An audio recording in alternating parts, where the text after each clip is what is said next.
Welcome to Shorty Super Coach. Going to take a look at the Gold Coast Suns today. Hit us up with any other content you want to see. I've mainly been doing the club by clubs, but yeah, doing a couple of other vids also. So player profiles won't be too far off. So let us know what you reckon there. But going to take a look at the lock, risk, breakout contender, and a bloke who's no chance for my side. And the one who's no chance for my side might not be overly popular among many, but we'll see.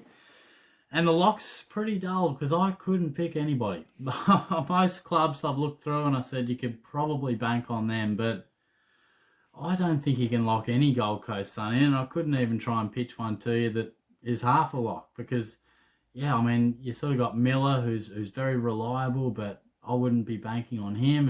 And Greenwood as well had a really good year, but they're two bankable mids. I think they'll be solid, but I wouldn't be selecting him. So, look, sorry for the few Gold Coast supporters who are out there, but I couldn't find anybody. But they do have a bit more excitement in terms of breakout contenders and the risk. And look, for the risk, I've gone Jack Lukosius. Now, there was a bit of hype about him last year, and we saw a mini breakout. It was a really impressive breakout. Lifting his average from early 50s up to 80, and that prices him at 430k in the back line. And it could be anything. He really could.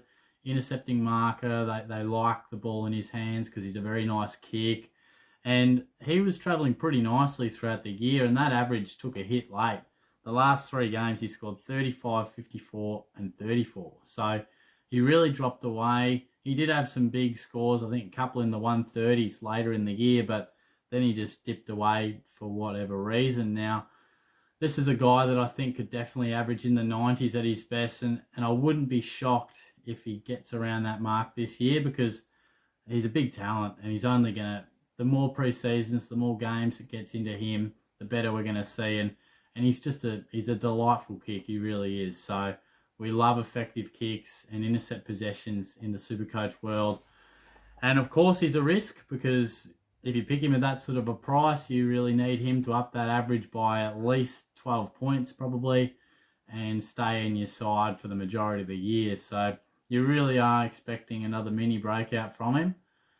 And I think one day he'll be a guy that we pick pretty regularly in our backlines. But monitor his pre-season. In the breakout contender, I've got Will Brodie, 344k. And this one, of course, we've got to wait and see what he sort of looks like through the pre-season. Will he even be in their best side? So that's the first thing. But he's come back in good nick. Looked great in the time trial. And this is a bloke who has won a lot of contested footy over the journey. He's a big-bodied mid. I just wonder how he fits into the Gold Coast lineup now that they've got quite a few young types coming through, whether he's still got a role to play in there, if he's fully fit. Can he get that body right? Because if he can, he's a mid-forward option.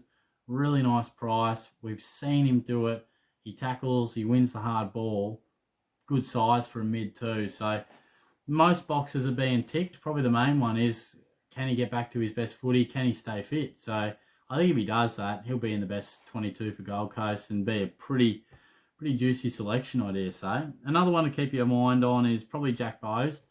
I think he's just a super talent and super consistent. He's probably been playing a little more half-back type of role, but I think one day we'll see him be a midfielder and a very, very good one at that. Very composed with the footy, smart player. Averaged about, I think it was 80, 84 maybe last year. Prices him at like 450. He's a defender, so it gives us something to think about, but I don't know if this is the year that we'll be backing him in, but it wouldn't surprise me if he lifts that average, and I'm sure one day he'll be a guy that we strongly consider. So very talented player. In terms of a no chance for my side, it's Matt Rowell, super popular guy. A lot of people are picking him. He's 495k, averaged 102 last year. That includes that injury-affected game against the Cats. And we saw him dominate with 170, 140. He's on fire. And then, of course, struck down with a season-ending injury. A lot of people are backing him in to, either do the same sort of damage that he was doing early last year, but I just can't see it happening. Not to that extent. He'll probably have a good year, but if if you pick him at that sort of price, you want to keep him the whole year, which suggests he's going to average 105 plus. I mean, I know he's good and he's an absolute talent star in the making, but he's only played 4 or 5 games. I mean, we can't be expecting that much. I mean, he's going to cop more attention from the opposition. He's not the new kid on the block anymore. Teams will be looking at him and saying, gee, is he the most damaging mid for Gold Coast? Should we tag him? Can he handle that? And he had just some games out of the absolute block last year. So I've got to say there's no way I'm picking him. And that's not trying to say he's going to have a stinker of a year and average 86. He may well still average 100, but I think there's so much risk about picking him. And to start with him could really hurt you. So he's definitely seeming to be popular in a lot of sides I see, but I've got no interest in picking him. So let me know what you think on that one. Might cop a little bit of criticism, but we'll see how we go. We'll probably be able to know whether that one's a good or bad call 4 or 6 weeks into the season. So let us know what you think about the Suns. There wasn't too much that really jumped out for me.